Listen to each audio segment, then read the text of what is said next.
हमेशा याद रखना, बेहतरीन दिनों के लिए बुरे दिनों से लड़ना पड़ता है। Good morning all of you, स्वागत है हमारे चैनल में। हम यूपी पॉलिटेक्निक के मोस्ट इंपॉर्टेंट क्वेश्चन फिजिक्स के लेके आ चुके हैं, जो बहुत इंपॉर्टेंट है। चैनल पर नए हैं तो लाइक और सब्सक्राइब कर दीजिए। पहला क्वेश्चन हम लेके आ चुके हैं कि कार्य का सीजीएस मात्रक होता है। सर क्या पूछ रहा है? कार्य का सीजीएस मात्रक होता है। ये वेरी मोस्ट इंपॉर्टेंट क्वेश्चन है, जो देखिए पॉलिटेक्निक 2013 में पूछा हुआ है। कार्य का सीजीएस मात्रक होता है। क्वेश्चन हम 15 लेके आए हैं सर, लेकिन आपको क्वेश्चन कम से कम 25-30 क्वेश्चन तैयार हो जाएंगे। आप देखिए कैसे, आप एकदम बने रहिए हमारे चैनल से। कार्य का सीजीएस मात्रक होता है सर, न्यूटन, फर्स्ट नंबर पर न्यूटन, बी पर दे रहा है डाइन, सी पर जूल और डी पर अग्र। कार्य का सीजीएस मात्रक होता है। कार्य का एसआई मात्रक नहीं पूछ रहा है सर, सीजीएस मात्रक पूछा है। और अगर पूछ देता कार्य का एसआई मात्रक होता तो जूल। सीजीएस मात्रक क्या होता है सर? अग्र होता है। इसीलिए इसका ऑप्शन नंबर डी हो जाएगा। न्यूटन का अगर पूछता, न्यूटन बल का मात्रक होता है, और न्यूटन बल का एसआई मात्रक क्या होता है? डाइन होता है सर। आपके 4 क्वेश्चन हो गए तैयार। बढ़ते हैं नेक्स्ट क्वेश्चन की ओर। इसका हो जाएगा डी। दूसरा नंबर क्या करा है? बहुत मोस्ट इंपॉर्टेंट क्वेश्चन है सर। दूसरा नंबर हमेशा पूछ ही रहा है, कह रहा है कि 0.310 इंटू 10⁻³ में सार्थक अंकों की संख्या क्या होगी sir?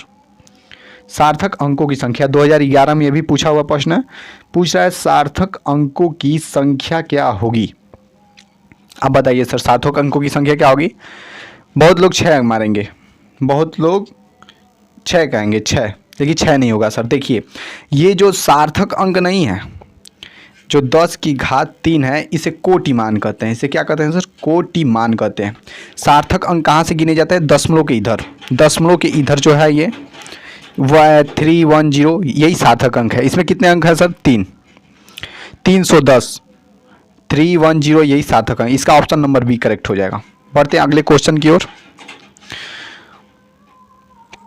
Very most important question 3 नंबर कह रहा है कि गोले की त्रिज्या, ये भी पूछा हुआ क्वेश्चन है सर, आप देख सकते हैं। कह रहा है गोले की त्रिज्या का मापन में त्रुटि 1% है, इसके आयतन की गणना में त्रुटि होगी। पहले क्वेश्चन को समझिए सर। कह रहा है कि गोले की त्रिज्या में मापन में त्रुटि 1% है, तो इसके आयतन की गणना में त्रुटि होगी। सर जब आयतन में त्रुटि या परसेंटेज में जाएगा ना, तो आपका सीधा कर लेना है, आयतन में त्रुटि इक्वल टू 3 गुणे त्रिज्या में, मतलब त्रिज्या में त्रुटि, तो 1 हो जाएगा इंटू 3% की वो भी त्रुटि होगी। ये फार्मूला है सर। कहाँ?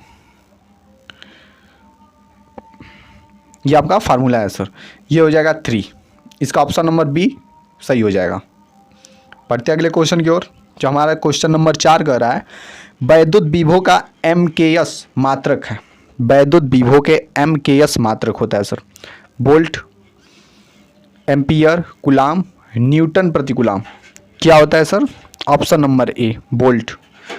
अगला क्वेश्चन देखते हैं हम 5 नंबर। कह रहा है एक कागज की मोटाई, फिर वही सार्थक अंक वाला आ गया। एक कागज की मोटाई 0.0542 सेंटीमीटर है, तो मापन में सार्थक अंक होंगे सर। मापन में सार्थक अंक होंगे। ए नंबर पे ऑप्शन दे रहा है 5, बी पर 2, सी पर 3 और डी पर 4। इसमें सार्थक अंक की संख्या कितनी होगी सर? आप कमेंट करके बताएं, अभी हम आपको बताए हैं। इसमें हो जाएगा सर आपका 4 नहीं होगा, 3 होगा। जो ये 0.0 दिया है, ये 0 को नहीं गिनेंगे सर, यहाँ से गिनना स्टार्ट करेंगे। जहाँ से हमारा नेचुरल नंबर होता है सर, वहाँ से गिनना स्टार्ट करेंगे। 0.0 नहीं लेंगे, 542 यही हमारे सार्थक अंक है, 3। बढ़ते हैं अगले क्वेश्चन की ओर। क्वेश्चन नंबर 6 हमारा क्या कर रहा है? देखिए सर, कोटि मान पूछ दिया। अभी आपको कोटि मान समझाया ना, देखिए ऐसे ही क्वेश्चन आते हैं। कह रहा है कि 4270 का कोटि मान बताइए सर। ऑप्शन नंबर ए में दिया है 10⁻², ऑप्शन नंबर बी में दिया है 10⁻³ ऑप्शन नंबर सी में दिया है 10⁻⁴ और ऑप्शन नंबर डी में दिया है 10⁻⁵। कोटि मान कैसे निकालते हैं सर, हम आपको बताते हैं। 4.0270 इंटू 10⁻³ हो जाएगा, क्योंकि दशमलव हम 3 अंक पर लगाएं तो 3 हो जाएगा। लेकिन सर एक चीज़ ध्यान दीजिए, अगर 3.14 से अगर संख्या ये बड़ी है 3.14 से अगर ये संख्या बड़ी है तो हम इसको 10 की घात 1 ले लेते हैं। क्या ले लेंगे सर? 10 की घात 1। तो हमारी संख्या कितनी हो जाएगी? 10 की घात 4। हमारा ऑप्शन नंबर सी सही हो जाएगा। बढ़ते हैं अगले क्वेश्चन की ओर। 7 नंबर में क्वेश्चन क्या कर रहा है सर? ये भी मोस्ट इंपॉर्टेंट है, पूछा हुआ क्वेश्चन है। कह रहा है आपका क्वेश्चन निम्नलिखित में से सदिश राशि है, बताइए सर। अब सदिश पूछा है sir, very most important question. हर साल एक क्वेश्चन जरूर पूछता है निम्नलिखित में से सदिश और अदिश से कुछ भी पूछ देगा। सदिश राशि है, अदिश राशि है, निम्नलिखित में से सदिश राशि है, बताइए सर। बताइए सर, जल्दी बताइए। इसका ऑप्शन नंबर हो जाएगा बी, विद्युत क्षेत्र। अगले क्वेश्चन की ओर चलते हैं। 8 नंबर, वाह, निम्नलिखित में से कौन सी अदिश राशि है? अभी तक आप सदिश राशि बता रहे थे सर, अब अदिश राशि बताइए। पॉलिटेक्निक 2013 में पूछा हुआ क्वेश्चन है। बल, दूसरा नंबर पर वेग, सी पर विस्थापन और डी पर आयतन। सर वहाँ बल भी क्या है? सदिश है। वेग भी क्या है सर? सदिश है। परिणाम के साथ दिशा भी होता है सर। विस्थापन भी सदिश है। आयतन हमारा सदिश नहीं है सर, इसीलिए इसका ऑप्शन नंबर डी हो जाएगा। आप लोग ध्यान दीजिएगा, सदिश पूछ रहा है कि अदिश पूछ रहा है, ठीक है सर। अगले क्वेश्चन की ओर चलते हैं। Question number 9। क्वेश्चन नंबर 9 हमारा क्या कर रहा है? दो सदिशों का परिणाम न्यूनतम होगा। सर बात देखिए, दो सदिशों का परिणाम न्यूनतम होगा जब उनके बीच कोण होगा। दो सदिशों का परिणाम न्यूनतम होगा जब उनके बीच कोण होगा। सर इनके बीच कितना कोण होगा? 180 डिग्री का। 180 डिग्री का जब कोण होगा तो दो सदिशों के बीच, दो वेक्टरों के बीच क्या होगा सर? न्यूनतम कोण 180 होगा, तब हमारा परिमाण न्यूनतम होगा। इसका ऑप्शन नंबर 180 का मतलब जब इसको बदल देंगे रेडियन में तो पाई हो जाएगा सर। क्या हो जाएगा? पाई। अगले क्वेश्चन की ओर चलते हैं हम। क्वेश्चन नंबर 10 हमारा क्या कर रहा है? दो सदिशों का परिणाम अधिकतम। अब देखिए सर, अधिकतम पूछ रहा है। अधिकतम होगा जब उनके बीच का कोण होगा। बहुत जल्दी पढ़ा रहे हैं सर, इससे आप लोग थोड़ा सा देख लीजिएगा, मेंटेन कर लीजिएगा। आप लोग के पास समय नहीं है सर, और हम समय समझ सकते हैं। आप लोग थोड़ा फास्ट चलिए, नहीं तो अब समय नहीं है। दो सदिशों का परिणामी अधिकतम होगा जब उनके बीच का कोण होगा सर। अधिकतम पूछ रहा है, पहले न्यूनतम पूछ रहा था सर, अब अधिकतम पूछा है। देखिए पूछा हुआ क्वेश्चन है, पॉलिटेक्निक 2013 में ये भी पूछा हुआ है सर। अभी तक पूछ रहा था सर अधिकतम, अब न्यूनतम पूछ रहा है, तो उनके बीच क्या होगा? 0 अंश का कोण होगा सर। ऑप्शन नंबर ए। बढ़ते हैं अगले क्वेश्चन की ओर। 11 नंबर का क्वेश्चन हमारा कह रहा है एकांक सदिश का परिणाम होता है सर। बताइए आप लोग, एकांक सदिश का परिणाम होता है। और अभी तक लाइक नहीं किए हैं तो लाइक कर दीजिए।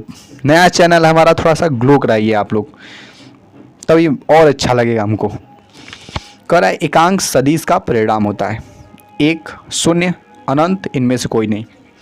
एकदम सर मोस्ट इंपॉर्टेंट क्वेश्चन है। अगर आप लोग ठीक से मतलब सही से ध्यान देना तो एकदम इतना मतलब छांट के लेके आ रहा है ना, एकदम हो जाएगा आपका एकदम हवा। जाते कहेंगे अरे क्या पढ़ाया था भाई। इसका ऑप्शन नंबर हो जाएगा ए। एकांक सदिश का सर एक ही होता है। और अगर कहेगा एक आता है द्वियांक सदिश, इसका ऑप्शन 2 होता है। ये आप लोग ध्यान दीजिए, एकांक पूछ रहा है कि द्वियांक पूछ रहा है। अब चलते हैं अगले क्वेश्चन। 12 नंबर का क्वेश्चन क्या कर रहा है हमारा? जब वस्तु समान समय अंतराल में सामान्य दूरियां तय करती हैं तो उनके बीच गति होती है सर अवमंदन या त्वरण गति और सामान्य गति, एक सामान्य गति। ऑप्शन नंबर ए पर कर है अवमंदन गति, ऑप्शन नंबर बी पर कर है त्वरण गति, ऑप्शन नंबर सी पर कर है असामान्य गति और ऑप्शन नंबर डी पर कर है एक सामान्य गति। सर पहले क्वेश्चन को ध्यान से देखिए। कह रहा है जब एक वस्तु सामान्य समय अंतराल से क्या कर रहा है सर? सामान्य समय अंतराल में सामान्य दूरियां तय कर रही है सर। सामान्य दूरियां तय कर रही है, एक वस्तु सामान्य समय अंतराल से सामान्य दूरियां तय कर रही है तो उनकी गति होती है सर। जब सामान्य समय अंतराल है सर, सामान्य दूरियां तय कर रही है तो उसका एक सामान्य हो जाएगा सर। सिंपल सा क्वेश्चन आपको समझ में आना चाहिए सर, भले टाइम लगे या नहीं टाइम लगे। धीरे धीरे बता रहे हैं, ठीक है सर, कोई बात नहीं। अगले टाइम से और फास्ट करेंगे और आपको एकदम मतलब हलवा बना दिया जाएगा क्वेश्चन को। काहे डर रहे हैं आप? हम हैं ना, बस सब्सक्राइब करके आगे बढ़िए। आप बढ़िए, भगवान चाहेंगे कुछ भी होगा, आगे देखा जाए। नेक्स्ट क्वेश्चन 13 नंबर का कह रहा है चाल समय ग्राफ के ढलान से ज्ञात करते हैं। चाल समय ग्राफ के ढलान से ज्ञात करते हैं। सर देखिए क्या क्या कह रहा है, ये हो गया हमारा चाल, ये हो गया हमारा समय और ये हो गया हमारा चाल। ये ग्राफ के ढलान से हम क्या ज्ञात करते हैं, यही करा है। चाल समय, चाल ये हो गया, समय ये हो गया सर। उसके ग्राफ के ढलान से क्या ज्ञात करते हैं, इसके ग्राफ के ढलान से हम क्या ज्ञात करते हैं। ऑप्शन नंबर ए में करा है पिंड की चाल, ऑप्शन नंबर बी में करा है पिंड द्वारा चली गई दूरी, ऑप्शन नंबर सी में करा है पिंड का त्वरण, ऑप्शन नंबर डी में करा है सर पिंड की गति की दिशा। पिंड की गति की दिशा। आप लोग बताइए सर ऑप्शन नंबर क्या हो जाएगा। तो ऑप्शन नंबर सी, अगर आप सी सोच रहे हैं तो एकदम बिल्कुल सही सोच रहे हैं, सी, ऑप्शन नंबर सी हमारा हो जाएगा। अब बिल्कुल सही। बढ़ते हैं अगले क्वेश्चन की ओर। क्वेश्चन नंबर 14 नंबर क्या कर रहा है सर, देखिए पूछा हुआ क्वेश्चन वेरी मोस्ट इंपॉर्टेंट। पूछे हुए क्वेश्चन क्या आप लोग लिख लीजिए। क्या कर रहा है, एक मेज की ऊपरी सतह पर, एक मेज की ऊपरी सतह पर रखी वस्तु पर लगने वाला घर्षण बल निर्भर नहीं करता है। सर देखिए क्या कर रहा है, घर्षण बल निर्भर नहीं करता है। ऐसे ही होता है सर। क्वेश्चन कुछ और कहेगा, आप लोग कुछ और समझ लेंगे तो 0.25 कट गया आपका, कट गया। जो आप सही भी किया करे रहेंगे उसमें भी कट जाएगा ये 0.25। फिर आपको सरकारी कॉलेज थोड़ा सा मिलना मुश्किल हो जाएगा। इसीलिए आप लोग क्वेश्चन पहले ध्यान दीजिए, ऑटोमेटिक दिमाग में आंसर याद करके आ जाएगा। क्या कर रहा है, घर्षण बल निर्भर नहीं करता है बल के प्रकार पर, बल के प्रकार पर, वस्तु के पदार्थ पर, वस्तु के भार पर, अस्पष्ट क्षेत्रफल पर। बताइए सर क्या हो जाएगा, इसका हो जाएगा वस्तु के पदार्थ पर। Option number B, sorry option number A इसका हो जाएगा। ऑप्शन नंबर ए बल के प्रकार पर, ऑप्शन नंबर ए हो जाएगा इसका बल के प्रकार पर। सर कैसे भी आप बल लगाएंगे उस पर ये निर्भर नहीं करता है घर्षण बल, आपका इस पर निर्भर करता है वस्तु के पदार्थ पर निर्भर करता है, वस्तु के भार पर भी निर्भर करता है और अस्पष्ट क्षेत्रफल पर भी निर्भर करता है। सर अगले क्वेश्चन की, question number 15 very most important. Sir ये भी पूछा हुआ क्वेश्चन है, ऐसे एक ग्राफ जरूर आपको मिलेगा। देखिए 2009 में पूछा हुआ क्वेश्चन है, ऐसे ऐसे करके ग्राफ जरूर देगा। अगर W नीचे और ये जो त्रिभुजाकार में दिया है इसको आयत करते हैं, ये भी अगर नीचे हो तब देखिए क्या होता है। ऑप्शन नंबर ए में दिया है प्रथम श्रेणी का उत्लेख, द्वितीय श्रेणी का उत्लेख या तृतीय श्रेणी का उत्लेख या इनमें से कोई नहीं। वही मान लीजिए कोई उत्लेख नहीं या इनमें से कोई नहीं। इसका क्या हो जाएगा सर, अगर देखिए W भी नीचे दिया हो, इसका वेट भी नीचे दिया हो तो द्वितीय श्रेणी का उल्लेख हो जाएगा। अगर उल्लेख ये वाला ऊपर हो, W भी ऊपर हो तो इसका प्रथम श्रेणी का हो जाएगा। इसका ऑप्शन नंबर क्या हो जाएगा सर, बी। अब यहीं तक क्वेश्चन था हमारा, आगे